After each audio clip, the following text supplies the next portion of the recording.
Shreya to log in. Once she's in, we can stream it there. Yeah, I've given admit all though. Okay. Yeah, I think you can switch. I mean, I'll just switch you host, Okay. and you can go on. I'm really sorry to interrupt again. Okay, no worries. Yeah. Okay, someone says that only the host can share their screen. Okay. Yeah. All right. Okay. So we're broadcasting. We are I'm live on YouTube as waiting well. until you admit all of them. Okay. Yeah. All right. And we are live on YouTube as well. So I'm going. You could mute everyone just in case there might be background noise. So you could mute everyone, including me, and you could stream. So we could post the questions at the comment section.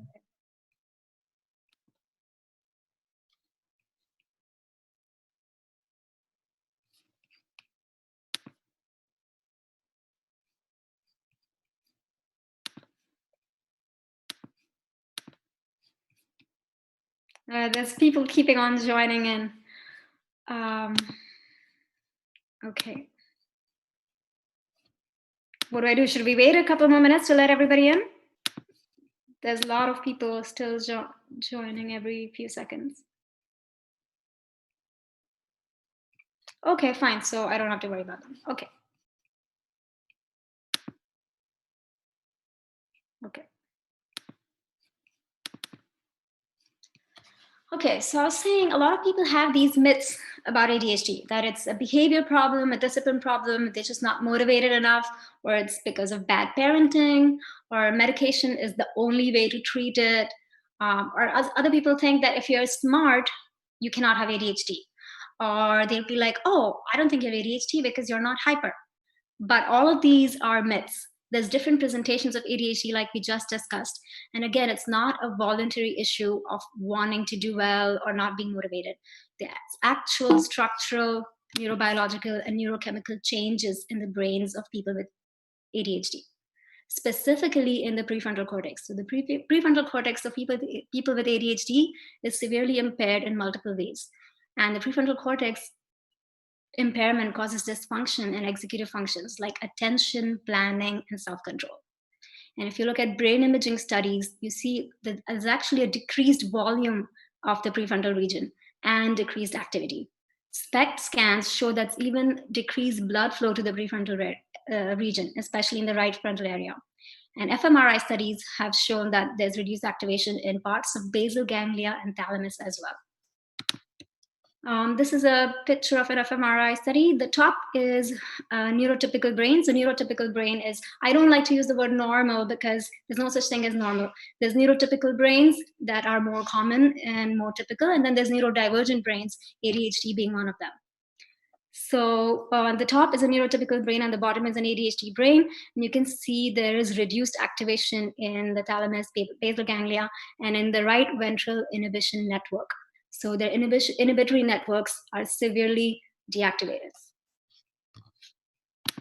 So what is on all of this is in the prefrontal cortex. And the prefrontal cortex has three core executive functions. One is inhibitory functions. So this is anything that inhibits your impulse, your immediate animal instinct. So say somebody hurt you and you don't immediately blurt out an inappropriate thing. That's when your inhibitory function is coming into action. And inhibitory function also is important to ignore distractions. Because for a neurotypical person, if you are watching someone talk or watching a presentation and someone drops a pen around you, you can still ignore that and pay attention to the person giving the talk. Whereas for a person with ADHD, they just cannot ignore it. Their brain will make them want to look at the pen, see what's going on, see what the other person did, then maybe come back to the presentation for a little bit, then look out the window. They're just unable to inhibit their urge to follow these distractions. And the other core executive function is working memory. Working memory is the ability to hold temporary information in your brain. It is different from short term memory because you're not just holding information, you actually need to hold this information, extract the right stuff out of it, and manipulate it to figure out the next steps to do. So, whenever you have a multi step task or a list of things, you need working memory because you need to be able to remember the previous task so you can do the next. You can plan your your plan that way. And cognitive flexibility is important for problem solving and having a different perspective. So you need to be able to shift your perspective and not follow the same routine you always take, or not do things that you're used to do, things that are easily tempt you. If you want to break that pattern, you need cognitive flexibility. And all these three functions. So problems with inhibitory control. What else? What, as I mentioned, it affects distractibility because you're unable to ignore the distraction. It can also cause anger and mood issues because, again, it's the inhibitory control that stops you from reacting immediately. But take a moment, have your prefrontal cortex kick in to allow you to make rational decisions. And it can also cause discipline problems because if you don't want to do homework and somebody tells you to do homework, or your boss tells you to finish a task and you just don't want to do it, so you won't do it without thinking of the consequences because your inhibitory control is not switching in gear. Problems with working memory. The working memory is important for a lot of things. So like I said, if you tell an ADHD person, if you give them a list of 5 things, you need to get bread, milk, eggs, they will go to the store, spend an hour, and come back with peanut butter and jelly and totally forget the things they're supposed to get. It's because of issues with working memory. It also is very difficult to do any kind of mental math because you need to remember, if you're doing addition, subtraction even, you have to remember the carryover for that brief moment and then use that information to manipulate your answer. And people with ADHD have a lot of trouble with mental math because of issues with their working memory. And of course, it can affect your grades or professional performance. And cognitive flexibility is important to be able to break patterns. So it's also important to switch tasks. And that's why a lot of times people with ADHD, if they're really focused on something, you could yell and scream in their face and they will not pay attention to you because they're so hyper focused. It's because of problems with cognitive flexibility.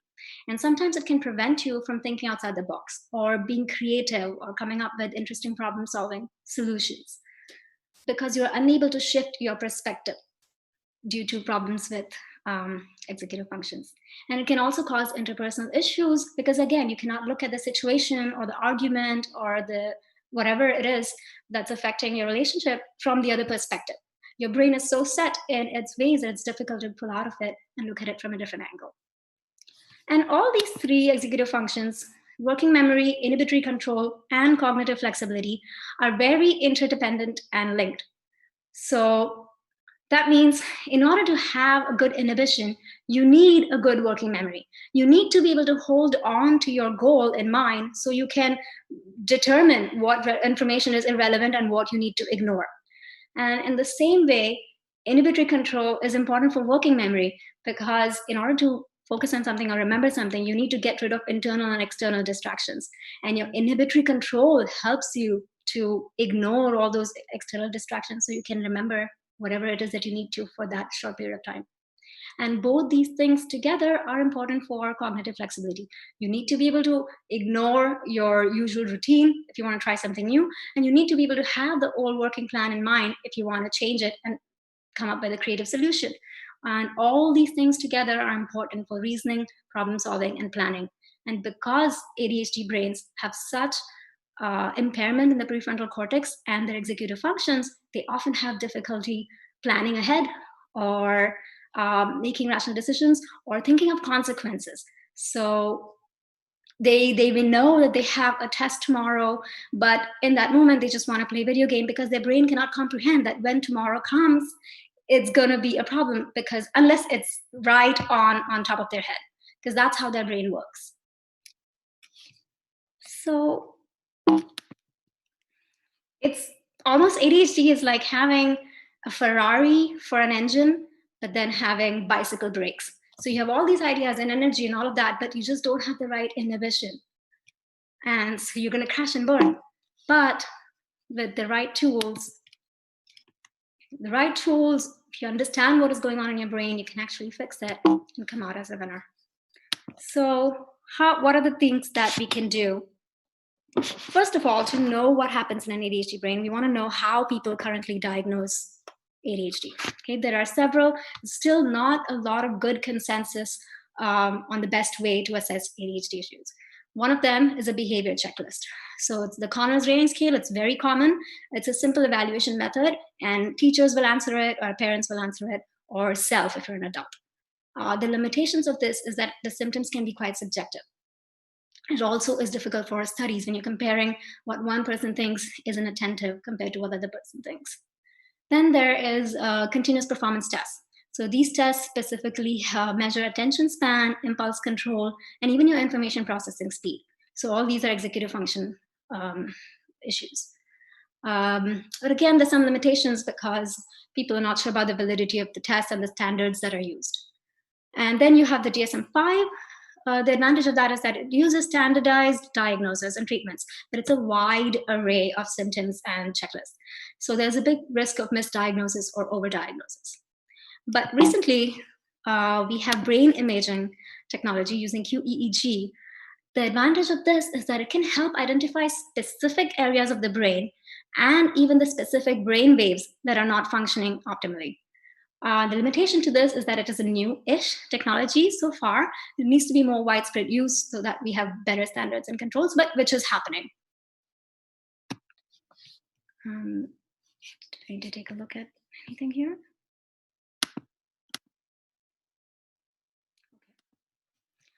Okay, so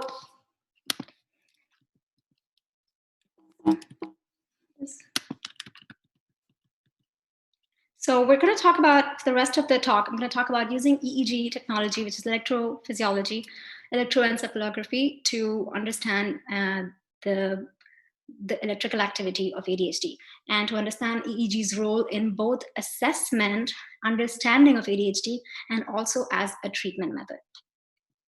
So first of all, what are the different electrical activities? What are the different brain waves in your brain? There are four main ones. There's the delta wave, which is the slowest brain wave. So 0 to 4 hertz. That means it makes a wave 0 to 4 times in 1 second. And there's very high delta activity when you are sleeping or drowsy, close to sleeping.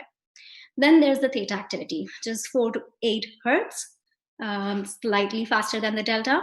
And theta is the way I describe it. Sometimes when you're driving down a normal route and you completely zone out and don't remember the last 5 miles, that's because you're in theta state. So it's that zoned out state, daydreaming state, that's the theta state.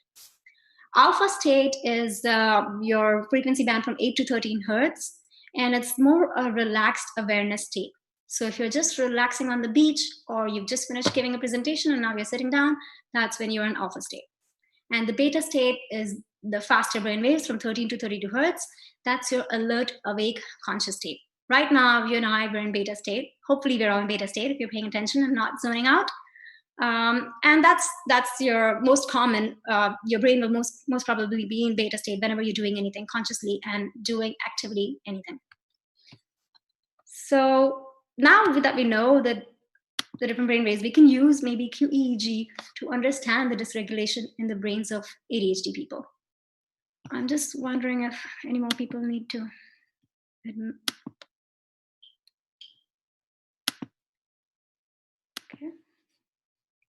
Okay. All right. So here is the QEEG map on the left. The green is a neurotypical brain, and the red is an ADHD brain. So the colors range. So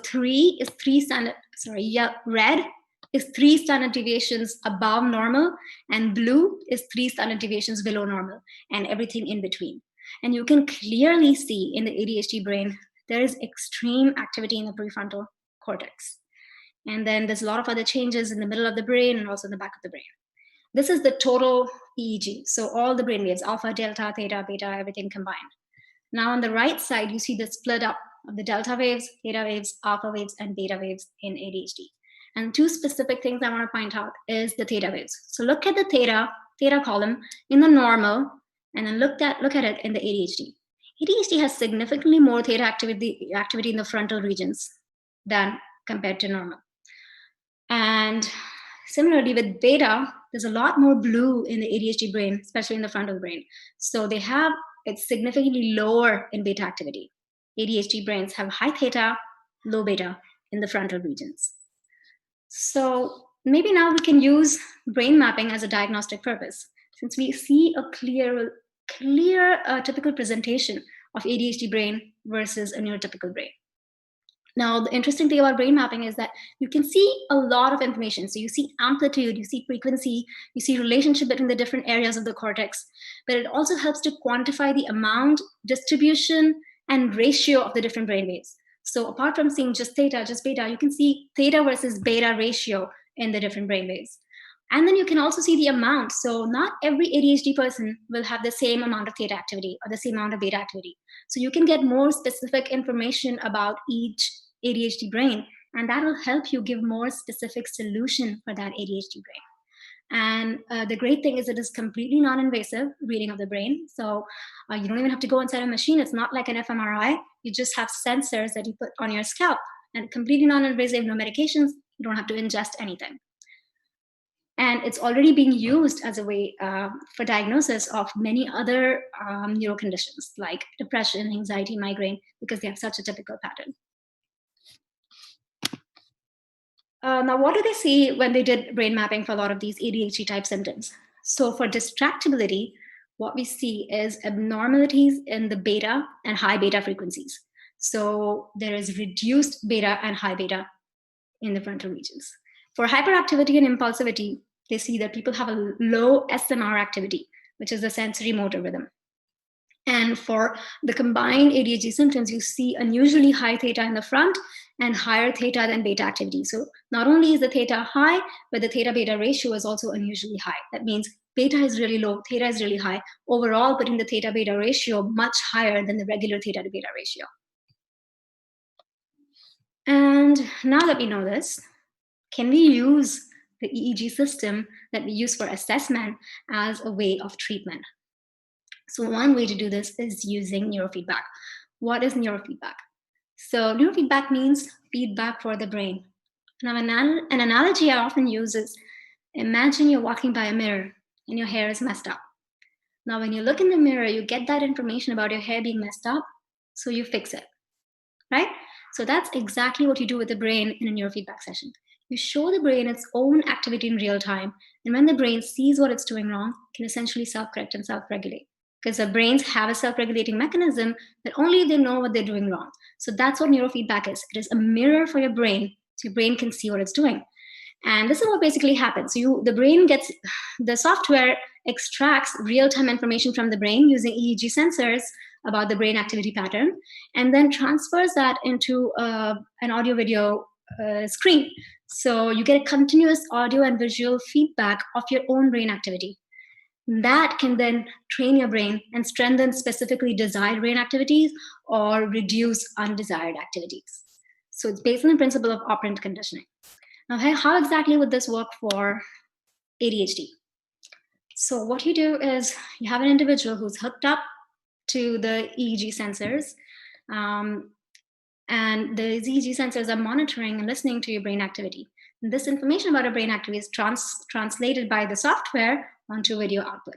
Now, every time the brain is doing something desired, which is focus in this case, every time the brain is focused, the screen will be full screen, sound will be clear. But if the brain gets distracted, hyperactive, restless, the screen will start getting smaller, blurrier, and the sound gets more muffled. Now, the big screen and the good sound, they are a positive reward for the brain. Brain likes it, so brain will try to do more and more of the activity that gives it this positive reward. So then it starts going into this loop. It gets more reward, so it does more focus. Gets more reward, focuses more. Gets more reward, focuses more. And it do this repeatedly. And over repeated sessions, now this new way of being more focused or being more calm becomes your brain's natural habit, because your brain has now self-regulated itself because of this reward.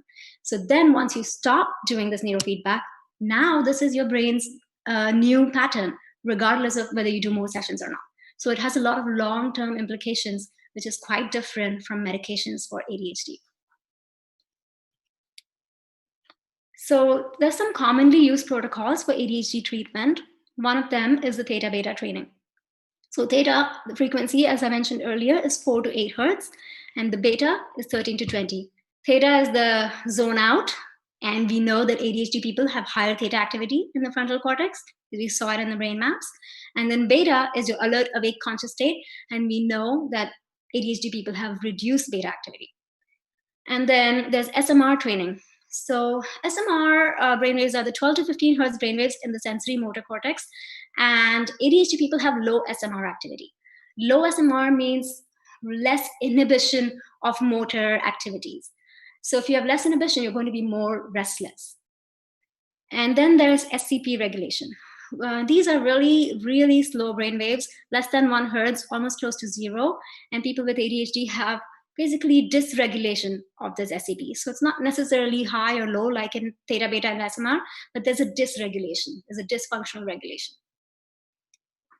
So how do we treat, now that we know this information about ADHD brains, how do we actually treat it? So for theta beta training, we do it in the central and frontal regions. ADHD people have higher theta and less beta. So the training goal is to decrease the theta band and increase the beta band. So this will be the reward threshold we set. So when the person is doing the neurofeedback session, we set a certain threshold for theta. If the brain crosses this threshold, you don't get a positive reward. You have to keep your theta activity below a certain level in order to get the positive reward.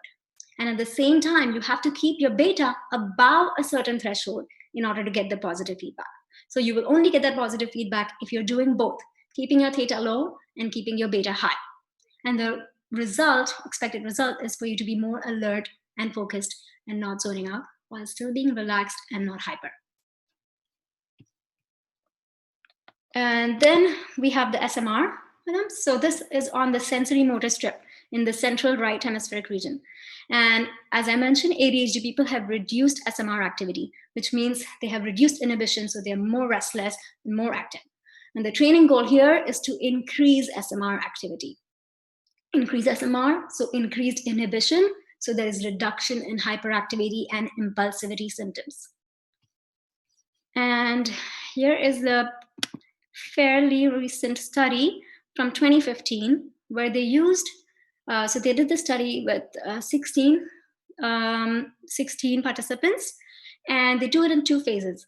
The first phase is 15 sessions of SMR neurofeedback training and reduction of theta. The second phase is another 15 sessions of increased beta and reduced theta. And then they look at 3 different things: the inattention, hyperactivity and impulsivity scores, and the combined scores. So sorry about the tiny figures, but basically this is where they start. After the first phase, you already see a significant reduction. And then after the second phase, you see a further reduction for attention. Similar pattern for hyperactivity and impulsivity. And here is the combined. So when they start where they are, after 15 sessions of SMR plus theta where they are, and then after 15 sessions of beta and theta where they are. So there's significant improvement of inattention during the theta beta training phase and significant improvement in hyperactivity impulsivity after overall training. Then the other thing we talked about is the SCPs. So these are slow cortical potentials, and they're based on electrical activity in the brain, usually less than 1 hertz. It's almost close to zero, actually. They're really, really slow waves.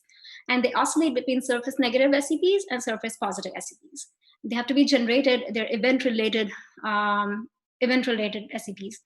And in the SCP negative, it reflects increased excitation and increased attention and initiation of goal-directed behavior. So you have a goal and you plan all the things around it so that you can fulfill that goal. Whereas positive SCP indicates reduction of cortical excitation, and it shifts into positive when the resources are consumed to perform the task. Now, what happens in ADHD people is they don't make enough of the negative shift. So they have little or no energy to process the stimuli and be able to cope with the task. So they have reduced negative SCPs and basically a general dysfunctional regulation. SCP corticals are not regulated properly in ADHD people.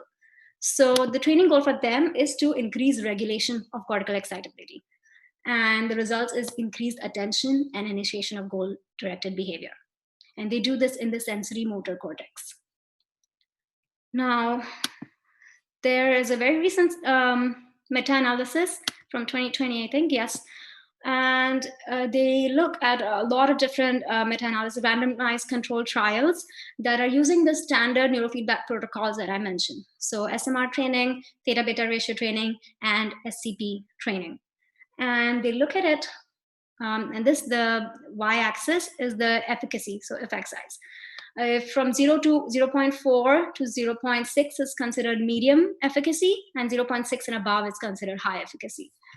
And the first graph over here, so the light gray is pre to post. So how much efficiency they saw after they finished their number of sessions. And the black bars are follow-up sessions after 6 to 12 months without any further neurofeedback sessions. So the first set over here is slow cortical potential training. So you already see a very high efficacy at the end of the training, and then it sustains, the results sustain after 6 to 12 months, even with no additional sessions. So you see the same thing with the combination of SCP and TBR. For TBR here, you see medium efficiency at first, but at the follow-up session, you actually see increased efficacy. That means the results don't go away. In fact, some of the results even strengthen even after you stop doing more neurofeedback sessions, because your brain is now used to it, and every time it's going to have this new pattern. And finally, over here is the SMR. Again, you see similar, even after no follow-up sessions, there's no reduction in the effects, and it's also medium efficacy. So you see significant efficacy of standard protocols, and these effects are sustained at 6 to 12 months follow-up with no further sessions. So, so this made sense to see if this is true, the efficacy, how long it lasts. And so there's a couple other studies people have done, and this one was done with 93 people with ADHD and 23 control groups. And I want you to focus on just the dark black graph. And this is inattention score, impulsivity score, and hyperactivity score. And in the inattention, you can see that the dark, which is the neurofeedback group with the theta beta, you can see post follow-up. So this is also 6 months after no additional sessions. There is no reduction in efficacy. The inefficient score inattention score does not go up, it stays low. Same with impulsivity score, it doesn't go up significantly after no follow-up sessions after 6 months. And same with the hyperactivity score, you see a decrease at the end of the training session, and you continue to see the decrease at follow-up sessions after 6 to 12 months. This is just 6 months, sorry. Okay.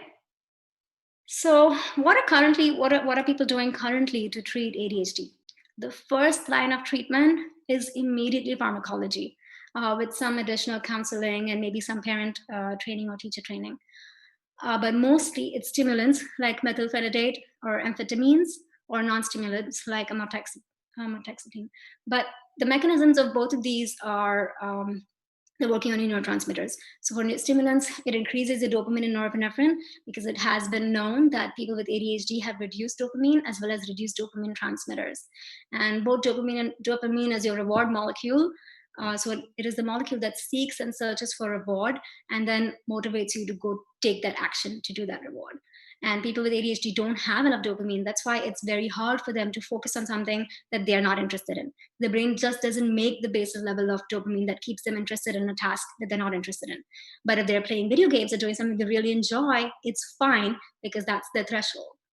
And norepinephrine is the molecule that's required to stay focused and pay attention without getting distracted by other things. And these stimulants increase both of these neurotransmitters. And a non-stimulant inhibits the reuptake of norepinephrine. So once norepinephrine is released in the synaptic cleft, it doesn't take it back. So it stays there for longer, so ADHD people can focus for longer. The issues with pharmacological solutions for ADHD is that it's not really a solution. It's more like a Band-Aid. So it's not going to fix the problem, but it is going to just help you manage the symptoms. So it's like wearing glasses. If you don't have a good eyesight, you wear glasses, you can see things properly. But as soon as you take off your glasses, of course, you cannot see it anymore, because the glasses are not fixing your eyesight.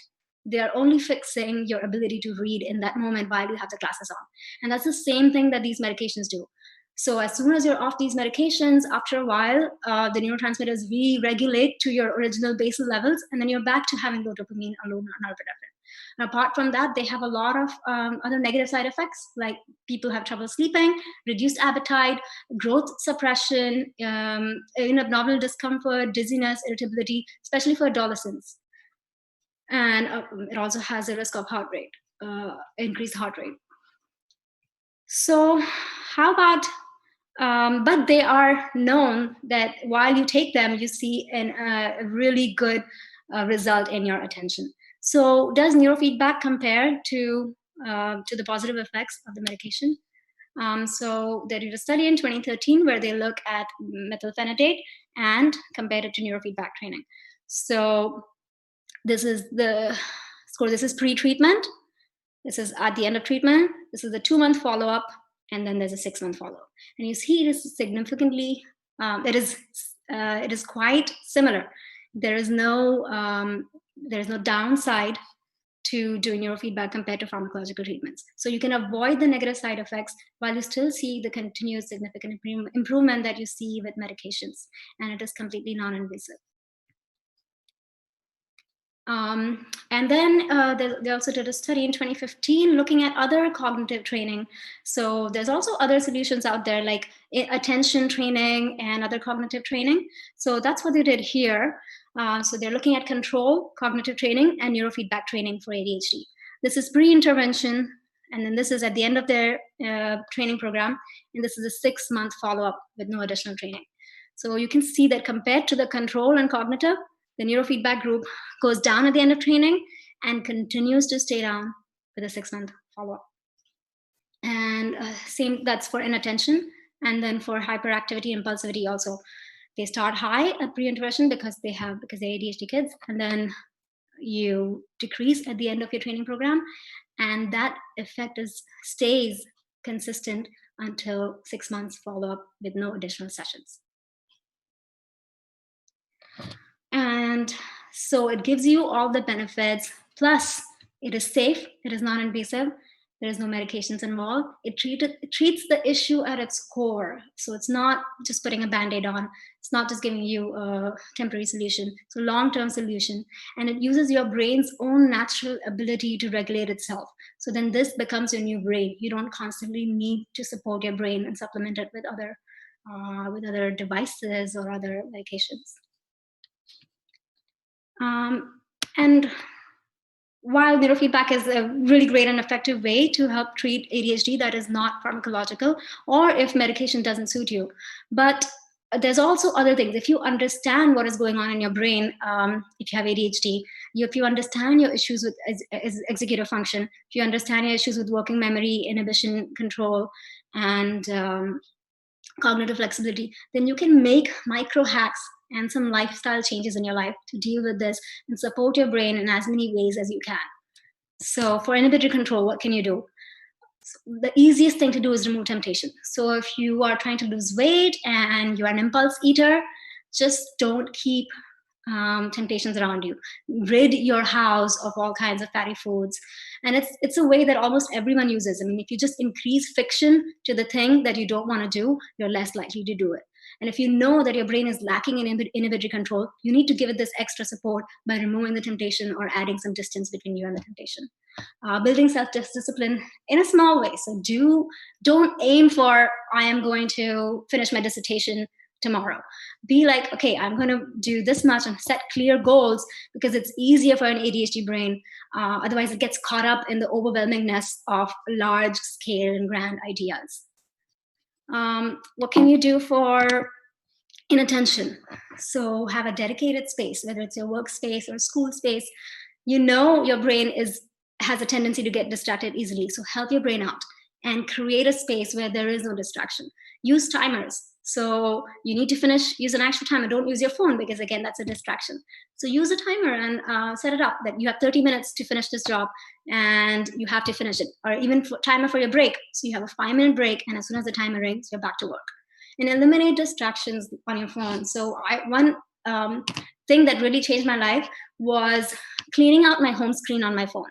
So all those time-seeking apps on your home screen, just take them off. Make it a little harder to get to them, and put them inside folders. So put everything, Facebook, Instagram, TikTok, whatever, put it inside a folder and move it away from your home screen. It's a small thing that makes a big difference long term in your attention and time management skills.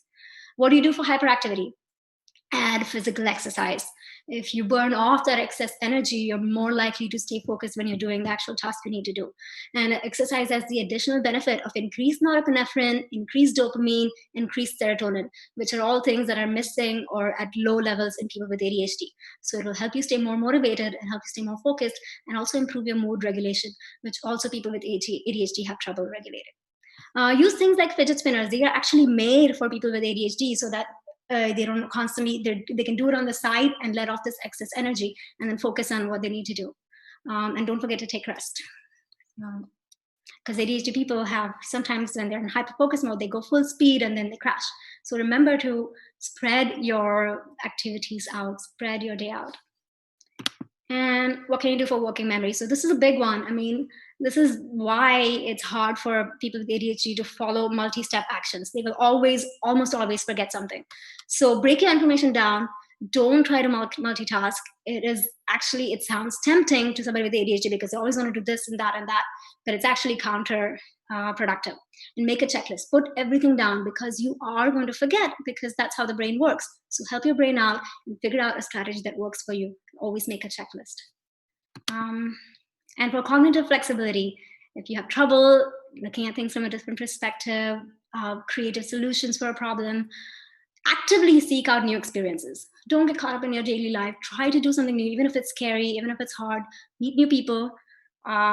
Meet new people in today's day and age, and practice creative thinking. So you can do simple things like pick up, I don't know, like a glass, and think of 10 things you can do with this glass.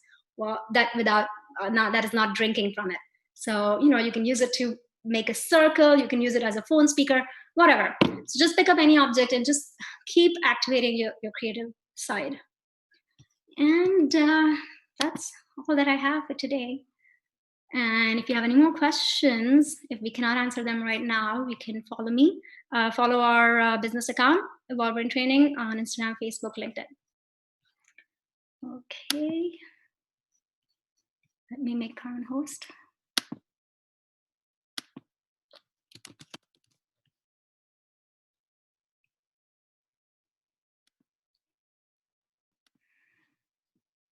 Let's see.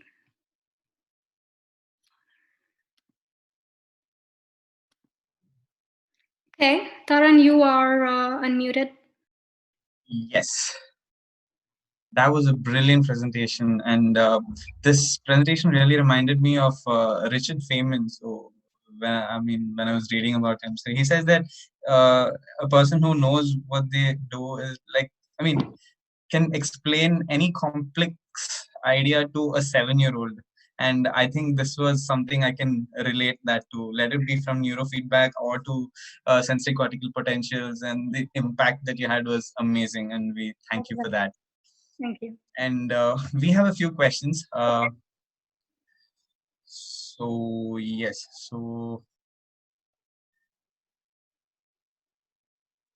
So the first question is, what are the primary causes of ADHD, and if it can develop later on in life, whether the onset can be later apart from the typical onset? Okay, so most ADHD is genetic. Most parents, if you have ADHD, your children are very likely to have ADHD. And if you have one child with ADHD, they're very likely to have a sibling with ADHD as well. So a lot of it is genetic. And of course, it's exacerbated by the kind of lifestyles we live, the always on culture, always being around this phone and the dopamine it provides and stuff. But it can develop later in life, not develop as such, but people may realize it later in life. Because if you have lived, because there's different levels of ADHD. For some people, you don't even know, you can't even tell that they have ADHD because they're able to manage their lifestyle well. For some people, if you take them out of their normal, so they may not have any issues in school because the parents are taking care of them and, making the schedule for them, taking them from one place. So they don't actually have to make the planning and the activities. But then when they go to college or when they go get their first job, then there's all these new elements and they have never had to do it before. And they may not be good at planning and never even know it because they never had to do it before. So sometimes people can realize some of the symptoms later just because they never had to deal with it before, or their life was different and now there's a completely new element and they're not prepared for it. And next we have, how can we characterize ADHD on a neuronal level? Is it due to delayed maturation of neurons or an abnormal cell-to-cell interaction? So multiple things, there's also, they have different neurochemistry, they have different neurophysiology. I mean, the volume is even low, so there's less neurons even for some people. There's less dopamine, there's less dopamine transmitters, there's a change in brain waves. So they may have this, they may not actually be any neuronal difference, but just the fact that the way they communicate with each other is different, because again, the neurotransmitters are different. So, and there's no real, people don't really know exactly what is going on. There's a lot of things that are associated with ADHD. And there's still ongoing research, I believe. Yes, absolutely. So another question is, can ADHD be a causal factor of any other personality disorders, for example, like antisocial personality disorder? Yeah, it's hard to say. So there are many comorbidities, like I mentioned. People with ADHD are more likely than the general population to experience anxiety or depression, and that can come sometimes from ADHD problems. So, if, for example, your mood dysregulation is so bad, for some people with ADHD, mood dysregulation is a real issue compared than other things. So, if mood dysregulation is preventing you from having good relationships with people, it can cause then like a side effect of anxiety or feeling closed in or antisocial disorder or other things. So there are ways it can be the cause in that sense, but not directly that it is causing this other issue neurochemically or neurobiologically.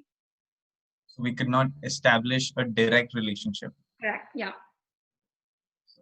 So how many neurofeedback sessions would be needed for a typical patient if they have a set goal? For example, say they have a dissertation or they have their master's thesis on the line. So is there a timeline which we can look forward to? So there's, you can have that set goal of dissertation, but these are going to be long-term effects. So it's not, you don't just do this to finish your dissertation on time. You do it because you want a lifestyle change and you want a new brain at the end of it. The number of sessions vary based on your initial conditions, how often you can do them, all those things. But generally, people do between 25 to 40, and that seems to be sustained effects for most people, unless you have some severe conditions or you just start off really high. And what is the time duration of each session, if I may ask? Anywhere between 30 minutes to 45 minutes. And considering this to be neurofeedback, I think the paradigms are tailor-made for every patient. Correct. That's And been one of the issues with good research, because there's everything else, they want the set protocol, they want like a standard. So if you're studying pharmacology, you give everybody these many milligrams and that's standard throughout. But for neurofeedback, it's hard to do that because I can't have a set protocol for everybody. So that's why there's been a lot of problem getting really good research and really good control studies and standardized studies, because there is no such thing as a standardized protocol for neurofeedback. It's going to be different. The frequency I would train you at would be different than the frequency I would train myself at. So it is very personalized and specific. the next question we have from Kirtana is, can the patient get sensitized or habituated to the drug? I mean, can they get used to it over time? Can they develop a threshold over time? That's the idea. I mean, the idea is that this becomes natural and then you don't need it anymore. Yes. Yes. So, which means, unlike, for example, when we talk about anti-epileptics, we wean them off in a very staggered manner where we drop the dosage very minimally. So, how is weaning off drugs in ADHD? Oh, drugs. Sorry, I thought you were asking about neurofeedback. No, I'm talking about drugs. Yes. Okay, yeah, no, for sure. Drugs, yes, some people develop tolerance and then you need more, and then yeah, you wean off. But it's a long term. Like most people take drugs for like years at least. They take it all the way through school or all the way through college or whenever they feel like they need to, and then they just manage. They still never get cured from ADHD. They have just developed coping mechanisms and management tools to manage their ADHD. Because once you take the drug away, I mean, after 6 months there's no effect on your brain. Your brain goes back to its basal levels, and it's just because while they give you drugs, they also do counseling, and they also tell you what all things you can do to change your life and to be more manageable. And then once you get off the drug, this is what you do to manage your ADHD. But you will never feel exactly the way you did when you were on drugs. Yeah. So we have one question about the when do the symptoms of ADHD become conspicuous, and when is it explicit? There's no, so I mean, it can be from 4 to 5 years. For some people, it can be they won't even know until they're a teenager. For some people, they won't know until they're an adult. So it's hard to say. But by 5 years, you can still see. You can go through the checklist of DSM-5. You can do some. You can do the continuous performance test. You can do EEG anytime. You can do any age to see if you see the ADHD representation in the brain or not.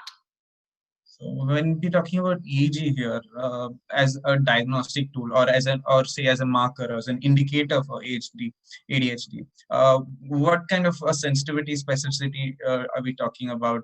Do we have any research supporting, I mean, evidence for this, as in like?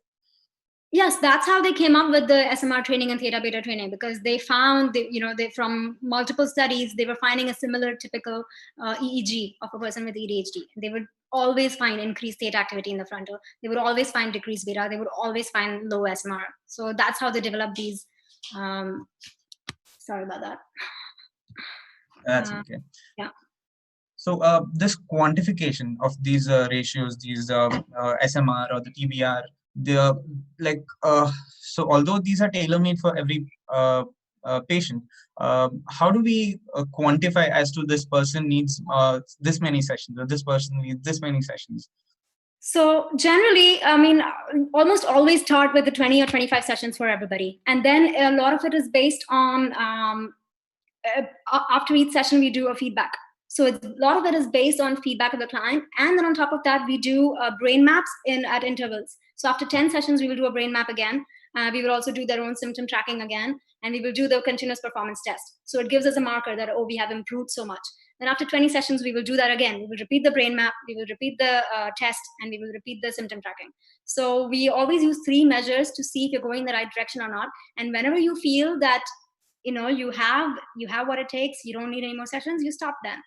Most of the times what people do, so there's no such thing as overtraining with EEG. So a lot of people, I mean, I have myself done like 100 sessions, and I will continue to do because I have the machines myself. But there's no such, because there's no limit on how much you can improve. So you can keep improving, you can keep you can keep improving your theta to beta ratio, you can keep doing all of that stuff. So there's no like fixed number of sessions. It doesn't mean that after 40 sessions you cannot have any more benefit. That's not true. If you do 50, you will have more benefit, but it's not necessary. And then you don't need to do them so regularly. So usually we recommend twice a week at least for the first 20 sessions. And then after that, depending on how you feel, we can wean it down to once a week or once a month, or only whenever you feel like you need it. So are there any studies, this would probably be the last question, are there any studies which show where the patients were on and off medication doing the neurofeedback? Yes. And yeah. And what difference, like for example, when we talk about myasthenia in that case, when we take them off pyridostigmine, they see a lot of variation, and this is used as for a prognostic purpose as well. So can this be related to ADHD in a similar fashion? Sorry, say that again. For example, testing for myasthenia is for example, when we talk, they have tests called repetitive nerve conduction and stuff. So is they take them off medication to see how the actual performance is. For example, the function of the peripheral nervous system is. So when ADHD patients are on medication, do we test them off medication, or when they are? Both. So there are some studies where they tell them not to change anything about their medication. They tell them to keep the same medication levels, and then they do these studies and then see the effect of medication plus neurofeedback, and the people that are only doing medication with a control neurofeedback, which is a sham neurofeedback. So and then there's other set of studies where they do a complete flush out. So they ask people who are on medication to stay completely off medications for 3 months before they do any neurofeedback training for them. So there are multiple studies where they've done different combinations. And I think this is the last one question which came in, and that is if the medications to ADHD have any addictive effects, because as we are talking about dopamine levels and the reward pathway, Yeah. uh, I mean, does it it's have an an effect? amphetamine. It's an amphetamine. It's basically like it's the same formula as cocaine. So yes, it is addictive. But of course, you do it in smaller levels. And if you are following your doctor's orders and doing it the way you should do it, most people do not get addicted. But it is an addictive substance. It's an amphetamine.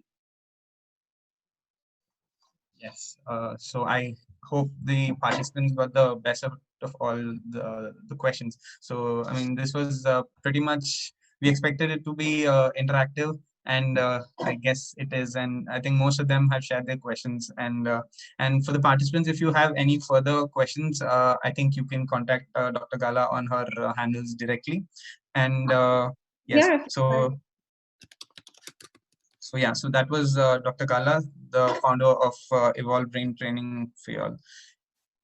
Yes. So, and tomorrow's first morning session is by Dr. Shamita Bose on handwriting. And yes, we encourage the participants to take part in the competitions and check the website uh, for more information.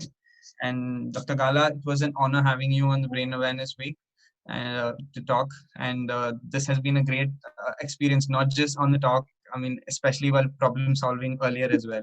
And we thank you for this. And yes, I don't think I'm going to forget this either. So this has been a great time. It was a great time meeting you as well. right. Thank you I'm so just going much. to run my website. I think you're asking, so I'll do that. On Insta.